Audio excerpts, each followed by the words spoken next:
Shalom, shalom. It's a delight to be here with my friend and colleague, Rabbi Sharon Brous, who is the Senior and Founding Rabbi of IKAR, a wonderful community in LA. And she came out recently with this great book, A Man Effect, which I'm sure we'll talk about as well.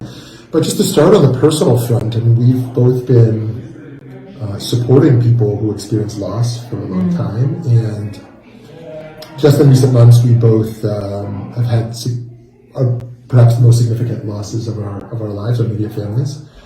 My mother passed in July, your father passed in August, and I wonder how you're experiencing that loss differently because you're a rabbi, and how you're supporting people in their loss differently because of your own mourning process. It's interesting. The book talks a lot about loss, and it was really written from the vantage point of a caregiver. And I was concerned, because I closed the manuscript, and then a few months before it came out, my father died, and I was concerned maybe it wouldn't resonate. But the wisdom of our tradition is so profound, and I realized as I reread the manuscript after my father's death, and now as I've been out talking about it out in the world, how powerful the Jewish mourning rituals are for people who are really struggling and suffering with grief. And so it's been hard. I mean, for both of us, I think, my father's death, our shloshim, our 30 days of mourning were cut short by Rosh Hashanah. And then I really felt like I would start grieving after the holidays. And then we moved from this kind of individual grief into a broad collective grief. And so I'm trying to capture moments where I can be present to my own grief. And so I'm both holding gratitude for the incredible rituals that keep drawing us back in and reminding us it's okay to not be okay this year. And also feeling a real yearning to be in grief environments because they're acknowledging the truth of where we are. How about you? How are you holding it? Oh, thank you for asking. I have loved the power of the mourning rituals as well. I mean, Shiva was extraordinarily intense for me, and there's an added layer with my mother not being Jewish, which I'm trying to tap into. In terms of her own tradition, we were studying Tehillim Psalms together every week, and I'm continuing that learning of that, and I just experience other people's loss so much more personally. It taps in. How do you think our society is doing with grief? I mean, I don't think we do grief well. I don't. I mean, I think that we retreat in grief. Yeah. And the wisdom of our tradition says you actually move toward others instead of away from others. But collectively, socially, we retreat in grief. At IKAR, during COVID, we created this grief garden, this beautiful Yizkor garden that was set up outside so that people could come on their own and socially distance. But we basically collected photos and stories that people would share about their loved ones. And we created this beautiful kind of public tribute to grief. And we invited folks to come, and people would go and spend hours there. And I realized we don't do this in our society. We just don't create the kind of spaces where people can share that their hearts are broken. And so we have to find more ways to do that collectively. I think we desperately need that. Yeah, totally. I wonder if, can I ask you? Yeah, totally. I really struggled to be a mourner as a rabbi. I struggled to receive the care and love that mourners are to receive. And instead, I felt in Shiva, I was jumping up and running over to take care of everyone. And I wonder if you had a similar, was there a point of tension where did you have to learn how to do the things that you teach others to do, or did it come naturally for you? Thank you for asking. I found myself going into teacher mode. And the way I spent Shiva was I would cap it at an hour, and almost the entirety of the hour, minus the davening, the prayer dimension, I would just talk and cry, and I would share Torah stories, I would share personal stories, and I actually found being a rabbi to be a great asset for me and able to just tap into that teaching moment in a way that when I was just sitting there, I couldn't get emotional, but when I would talk, I would. But it sounds like your experience was different.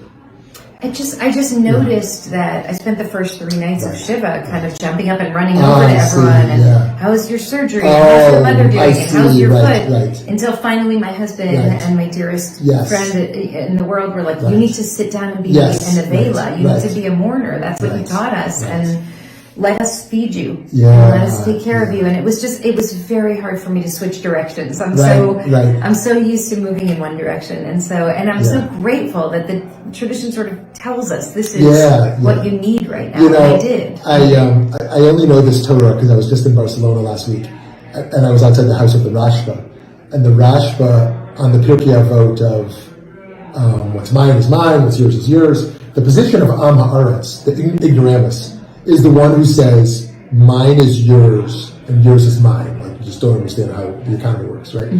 But he says the Am Haaretz is actually the kind of the hero. And he even uses the word tikkun olam, because this is a person who knows how to give and knows how to receive. And we need a world that, and he says, that fosters love. When we both know how to give and how to receive. I love that. I've always struggled with that text, actually. And so that's such a beautiful read. And so I give you the bracha. I hope you give it to me also, that as rabbis we can learn how to receive care when we need it. But let me ask you, in terms of love, do you experience love differently?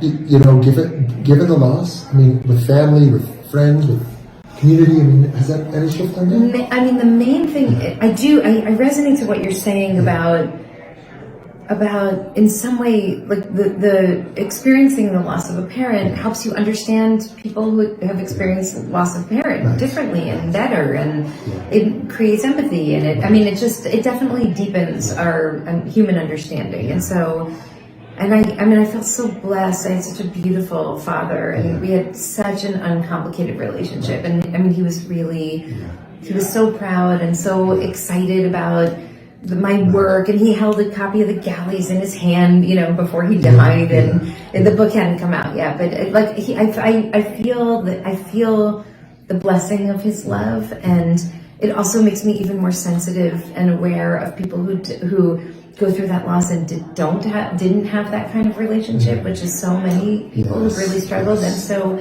I'm sort of hyper aware of that in this time. No, I was very fortunate also to have a very uncomplicated relationship with my mother, who was just a great supporter and friend,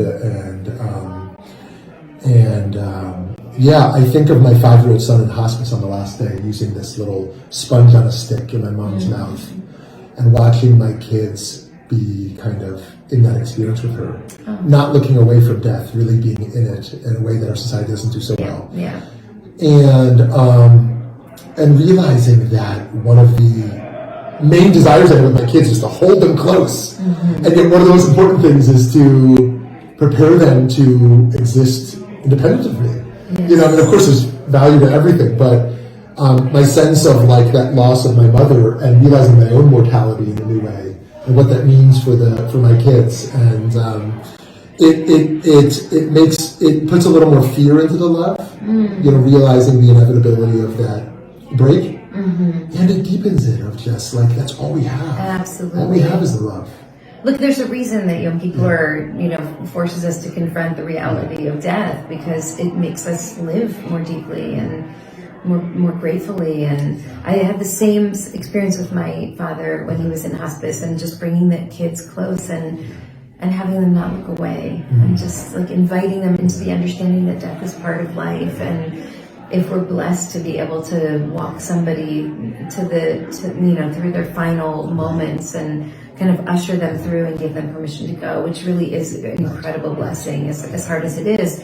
I feel so grateful that my kids got to do that with me and with him. Right, that's very deep and powerful. So my last question for you is, one of your many legacies in the world will be this book. And I know you think very intentionally about what you want to do in the world. If this were successful, so to speak, it is successful, but what little or big change would you want it to make in the world? Like like in the soul of the country, what impact would you like this to have? So, the premise of the book is essentially we are living in a time where we feel completely powerless because of the epidemic of loneliness and social alienation and isolation and political extremism and violence. Like, we just feel that we have no agency, but we have agency. We can show up with compassion and with courage. We can be present with people in celebration, in sorrow, and in solidarity. And I feel like it's a very simple message, but it's something that we need to be reminded of. And it gives us back our power in a way, in a time where we've lost so much.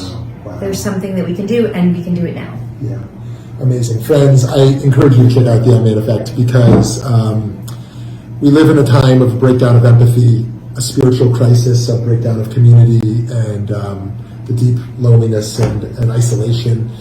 And we need to figure out how we're going to rebuild trust and love and community. And this is a great tool and inspiration to move us that way. Thank you so much. Amen. Yeah.